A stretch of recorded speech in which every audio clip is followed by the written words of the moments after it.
मेरे प्रिय दोस्तों, मैं महिपाल सिंह, पर्यावरण सुरक्षा संघ से प्रकृति का सेवक, आपका मित्र। मैं सर्वप्रथम आप सभी लोगों को दीपावली की हार्दिक शुभकामनाएं देता हूं और ईश्वर से प्रार्थना करता हूं कि ईश्वर आप सभी को खुशहाल रहे, आपकी दीपावली मंगल हो, आपका परिवार खुशहाल रहे। मेरे प्रिय दोस्तों, आपसे प्रार्थना है,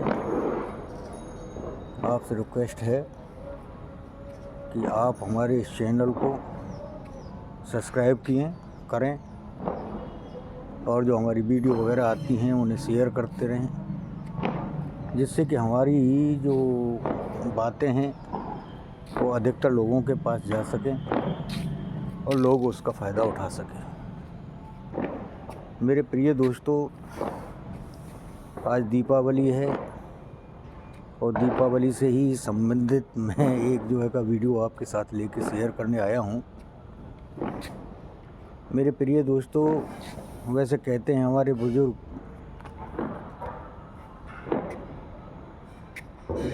कि अगर जो घर में खुशहाली हो तो हर रोज़ दिवाली हो। अगर जो आपके घर में सुख सुविधाएँ हैं, आप स्वस्थ हो, आपका परिवार स्वस्थ है, तो कोई दिन दीपावली से अलग नहीं। हर दिन दिवाली ही होती है, हर दिन खुशियाँ ही होती हैं। लेकिन जब परिवार में कलह हो और खुशहाली ना हो, किसी प्रकार की कोई बीमारियां वगैरह हों, परिवार का कोई मेंबर बीमार हो या कोई कैसी भी आपदा हो, तो दीपावली क्या कुछ भी अच्छा नहीं लगता। सब परेशानी और संकट में लगता है। तो मेरे प्रिय दोस्तों, सबसे पहले आपके लिए बहुमूल्य है आपके घर की खुशी और आपकी खुशहाली, यानी कि निरोगी काया। सर्वप्रथम अपने शरीर का ध्यान दें, अपनी काया का ध्यान दें, अपने स्वास्थ्य पे ध्यान दें। और ये जब पॉसिबल है, जबकि जिस पर्यावरण में आप रहते हो वो पर्यावरण शुद्ध हो, स्वच्छ हो, स्वस्थ हो, तो ये तभी संभव है। क्यों? निरोगी काया की पहली जो रिक्वायरमेंट है, पहली ज़रूरत है, वो है आपकी निरोगी काया। हमारे जो बुजुर्ग थे वो कहते आए थे कि पहला सुख निरोगी काया, दूजा सुख घर में हो माया, तीजा सुख सुलक्षण नारी और चौथा सुख पुत्र आज्ञाकारी। ये 4 सुख गिनाए गए थे और इनमें जो सर्वोपरि था वो था आपका स्वास्थ्य। अगर जो आपका स्वास्थ्य सही है तो ये समझ लीजिए कि आप हर तरीके से, मतलब आपको सारे सुख को भोगने का आनंद आपको प्राप्त हो सकता है। अगर जो आपका स्वास्थ्य सही नहीं है तो आप किसी भी सुख को भोगने के लिए सही नहीं हो। आप कोई भी सुख, आपके पास में कितना भी पैसा हो, उस पैसे से आप कोई भी आनंद की प्राप्ति नहीं कर पाओगे। अगर जो आपके पास आपका शरीर स्वस्थ नहीं है तो जो खाना चाहते हो वो खा नहीं सकते, जो घूमने चाहते हो घूम नहीं सकते।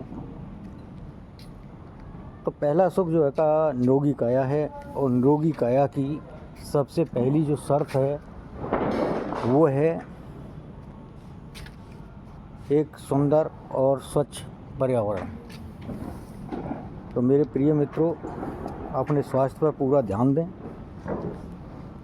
और दीपावली की शुभ बेला पे दीपावली को सहर्ष मनाएं, खुशियों से मनाएं, किसी से झगड़ा या फसाद न करें। अपनी खुशियों के साथ साथ दूसरों के भी ध्यान दें कि कहीं ऐसा ना हो कि आप अपनी खुशियाँ मनाने के चक्कर में दूसरे का घर फूंक बैठें। ये अवश्य ध्यान देना आपको आवश्यक है। क्यों कि अपनी खुशियों के अलावा दूसरों का भी सुरक्षा की जिम्मेदारी आप लोगों की होती है, उसको भी आपको ध्यान देना होगा। तभी आप खुशियों को मिल बांट कर जी सकते हैं। अगर जो आप दूसरों को खुशियों का ध्यान नहीं देते हो तो दूसरा ही आपका क्यों ध्यान रखेगा। और ये जितने भर भी त्यौहार हैं मिलजुल के जो है का मनाए जाते हैं, तभी आनंद की प्राप्ति होती है। अकेले इंसान कभी भी आनंद की प्राप्ति नहीं कर पाता। ये आप भी जानते हो, मैं भी जानता हूँ और सभी जानते हैं कि अगर जो आपको खुशियाँ मनानी हैं और खुशियाँ का पूर्ण आनंद लेना है तो तभी ले सकते हो जब पड़ोसी सुखी हो। यानी कि आपके जो मिलने जुलने वाले हैं, आपके परिवार के जो मेंबर हैं और वो भी खुशहाल रहें, वो भी सुखी हों, आपका पड़ोसी भी खुशहाल हो। क्योंकि आप अपनी तो खुशियाँ मना रहे हो, लेकिन हो सकता है कि परिवार में कोई कलह हो तो वो दुखी हो, तो वो कैसे जो है का अपनी खुशियाँ मना सकता है जब उसके यहाँ रंजो फ़िक्र है, उसके वहाँ कष्ट है, तो आप खुशहाल नहीं रह सकते। तो मेरी आप सभी से प्रार्थना है कि अपने साथ साथ जो दूसरे लोग हैं उनको भी अपनी खुशियों में जो है का शामिल करें। उनसे आपकी जो खुशी है वो और बढ़ जाएगी और ज़्यादा आपको आनंद आएगा उनके साथ में जीने में। अकेले जीने का कोई आनंद नहीं होता है, एकाकी तो जीवन एकाकी होता है। अपने आप में खुश रहना कोई खुशी नहीं है। अगर जो आप खुश हो और उस खुशी को आपने दूसरों के साथ में शेयर नहीं किया तो क्या फ़ायदा। अकेले अपने घर में बैठ के आप नाचते रहो और खुश होते रहो, लेकिन उसका कोई बेनिफिट नहीं है जब तक कि आपके नाच को दूसरा न देखे और वो सराहे ना, वो आपकी तारीफ़ ना करे। तो आपको क्या खुशी मिलेगी। खुशियाँ जब मिलती हैं जबकि आप डांस करते हो अपनी खुशी के लिए और दूसरा देख के ताली बजाता है और कहता है कि वाह क्या डांस किया है। आप गाना गाते हो, अपने कमरे में बैठे गाते रहो, क्या फ़ायदा जब तक ये सुन के उसे ताली बजाने वाला ना कोई हो, वाह वाही करने वाला ना हो कोई, तो उसका कोई बेनिफिट नहीं होता है। तो मेरा आप सभी लोगों से अनुरोध है कि अपनी खुशियों में और लोगों को भी शामिल जो है का ज़रूर करें। खुशियों का आनंद तभी मिलता है, यानी खुशियाँ बांटने से बढ़ती हैं। वैसे ही अगर जो कोई गमगीन व्यक्ति है, आप उसका गम बांट नहीं सकते। उसे जो गम झेलना है, उसे जो दुख झेलना है वो झेलेगा ही, ये प्रकृति का नियम है। लेकिन आप उससे जाके अगर जो दो बात कर लोगे प्रेम से, तो उसको कुछ थोड़ी सी सांत्वना मिल जाती है। और यही गम बांटने वाली यही कहानी है। और गम कोई नहीं बांटता, कोई किसी की जो है का ये नहीं कर सकता कि गम बांट के उसके दुख को कम कर दे, नहीं कर सकता। गम तो उसे झेलना ही है, कष्ट तो उसे झेलना ही पड़ेगा। लेकिन आप उसके दर्द को कम कर सकते हो थोड़ा समय देके और थोड़ी उससे प्रेम पूर्वक बात करके एक मरहम सा लगा दोगे, जिससे कि उसका थोड़ा सा दर्द कम हो जाएगा। और ये आपके लिए कोई बड़ी बात नहीं, लेकिन उसके लिए बहुत बड़ी राहत होगी।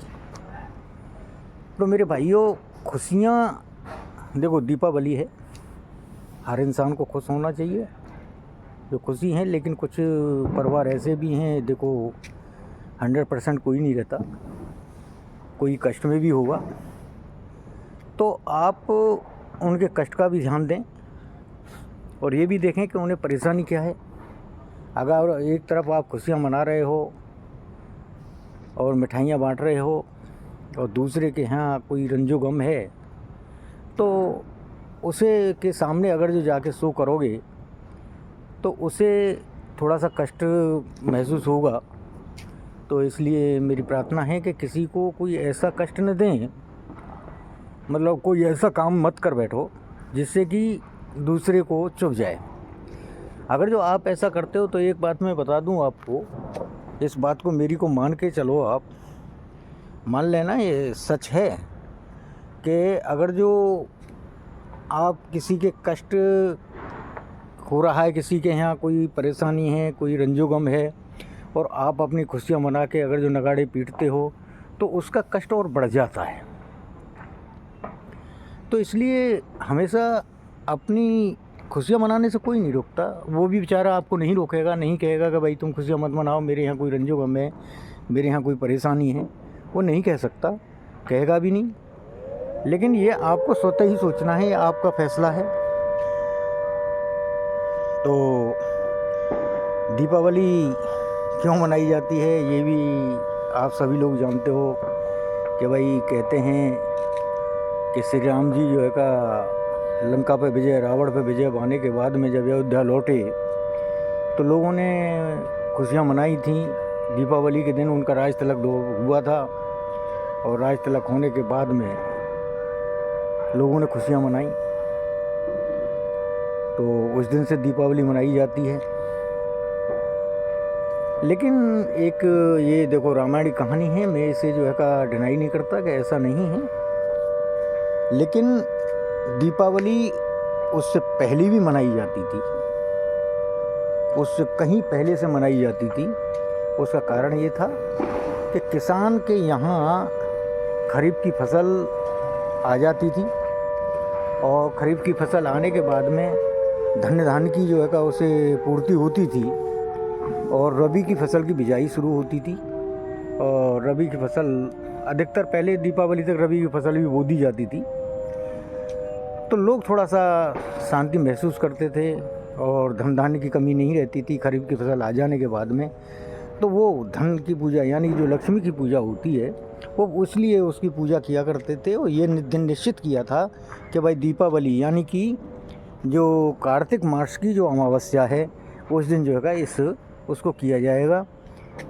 तो दीपावली पहले से ही मनाई जाती रही है। हाँ, श्री राम जी के जो है अयोध्या लौटने पे, उनके राज तिलक होने पे इसमें और 4 चांद लग गए, यानी कि एक उत्सव का और भी जो है काम होने लगा। ये बिल्कुल 100% सही है और मैं मानता भी हूँ। मैं किसी के धर्म की आलोचना नहीं करता। देखो, मैं भी हिंदू हूँ, मुझे भी गर्व होता है जब अपने सनातन धर्म के इतिहास को जो है पढ़ता हूँ या सुनता हूँ, या उसके बारे में जो अच्छाइयाँ हैं उन्हें जानता हूँ, तो रियल में खुशी होती है और हर इंसान को होनी चाहिए। तो मेरे प्रिय बंधुओं, मैं ज़्यादा जो है वक्त नहीं लूँगा इस वीडियो में आपको, लेकिन ये ज़रूर कहूँगा कि जब भी खुशियाँ मनाएं तो खुशियों में, अपनी खुशियों में दूसरों को शरीक ज़रूर करें, और दूसरों के कष्टों में अपने आप को भी शरीक करें। क्योंकि देखो, गम बांटने से नहीं बढ़ता, लेकिन खुशियाँ बांटने से खुशियाँ ज़रूर मिलती हैं लोगों को। क्योंकि जो कष्ट में है उसे जाके आप 2 पल जो है अच्छी बातें उसके साथ करते हो, 2 पल का समय उसे देते हो और राहत भरी जो है बातें करते हो, उसे सांत्वना देते हो, तो उसका साहस बढ़ता है। और साहस बढ़ने से उसे एक तरीके से मरहम का काम करते हैं, उसे जो है एक जीने का सहारा सा मिल जाता है, उसके अंदर मतलब एक तरीके से साहस पैदा होता है। तो खुशियाँ मनाने, अपनी खुशियों के साथ में दूसरों को शामिल अवश्य करें, और दूसरे के कष्ट में अगर जो दूसरों का कष्ट है तो उनसे जाके जो है थोड़ी सी बात ज़रूर करनी चाहिए, हर इंसान को करनी चाहिए। और अपने जो साथी हैं उनके साथ भी, या अपने जो पड़ोसी हैं उनके साथ भी। देखो, अगर जो दीपावली मनानी है तो अकेले मनाने से कोई फ़ायदा नहीं होता। कोई भी त्यौहार हो, कोई भी खुशी हो, जिसमें आपके संबंधी या आपके रिश्तेदार या आपके पड़ोसी शामिल नहीं हैं, उनके बगैर खुशियाँ अधूरी रहती हैं। तो कभी भी कोई भी खुशी मनाओ। खुशी मनाने के साथ साथ अपने जो पड़ोसी हैं, अपने जो साथी लोग हैं, अपने जो मित्र हैं, उनको ज़रूर शामिल करें। और देखो, दीपावली के दिन पूजा करते हो तो पूजा करने के बाद में जो गरीब लोग हैं, जो तबका है, उनको दान अवश्य करें। उन्हें थोड़ा सा जो है का मतलब आप अगर जो सहारा दोगे तो उनकी भी दीपावली हो जाएगी, उन्हें भी खुशी होगी। तो मेरा आप सभी से अनुरोध है कि आप मेरी बातों को ध्यान दिया होगा, सुना होगा। तो आज का जो हमारा टॉपिक था वो यही था कि खुशियाँ बांटने से बढ़ती हैं। खुशियों में सबको शामिल करें, और अगर जो गम किसी के यहाँ है तो वहाँ पे भी गम में भी शरीक हों और लोगों को सांत्वना दें, जिससे कि लोग आपके प्रति एक अच्छा व्यवहार और सौहार्द उनके अंदर पैदा हो। जय प्रकृति, जय हिंद।